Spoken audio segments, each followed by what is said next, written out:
ଲଘୁଚାପ ଦାନା ବାନ୍ଧୁଛି ହଜାର ମାଇଲ ଦୂରରେ, କିନ୍ତୁ ଆଶଙ୍କା ଜମୁଛି ମୋ ଘର ଚାଳରେ।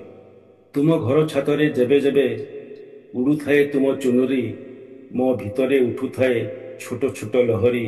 ଦୁଷ୍ଟାମିର ହେଉ କି ଭୟର, କାହିଁକି ସେ ଖୋଜୁଥାଏ ମୁଁ ଠିକ୍ ସେ ଜାଣିନାହିଁ। କାହିଁ କେତେ ଦୂରେ ଜନ୍ମ, ଅଥଚ ଦେଖ ଦେଖ କେମିତି ପହଁରୁଛି ସମୁଦ୍ରରେ ଜଳ। ନନ୍ଦୀଗ୍ରାମେ କ'ଣ ଖୋଜୁଛ ଯେ ଏବେ? ମୋ ପଦଚିହ୍ନ, ମୋ ଚାହାଣୀ, ନା ଆଉ କିଛି କାହାଣୀ? ଉଦାସର ଝରଣାଟେ ଯେବେ ବହିଯାଏ ତୁମ ଅଗଣାରେ, ମୋ ହୃଦୟରେ ବାରି ହୁଏ ଅନେକ ଭୂକମ୍ପର କେନ୍ଦ୍ର। ହଲିଯିବ କି ମୋ ଅସ୍ଥି ରସ ଅଜାଣତରେ?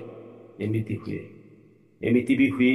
ଦୂର ବନାନୀରେ ଡେଣା ଝାଡ଼ୁଥିବା ପକ୍ଷୀଟିଏ ବି ରଚିପାରେ ଦୂର ଦୂରାନ୍ତରେ ଅଚାନକ ଭୟାନକ ତାଣ୍ଡବ, ଏବଂ ଅବା ତୁମ ଆନମନା ଆଭିମୁଖ୍ୟ ଗଢ଼ିପାରେ ଏକ ଏକ ତପସ୍ୟାରତ ମାନବ। ଆସିବ କହୁଛି ଲଘୁଚାପ, ଆଉ ବର୍ଷିଯିବ। ଆସିବ କହୁଛି ଲଘୁଚାପ, ଆଉ ବର୍ଷିଯିବ।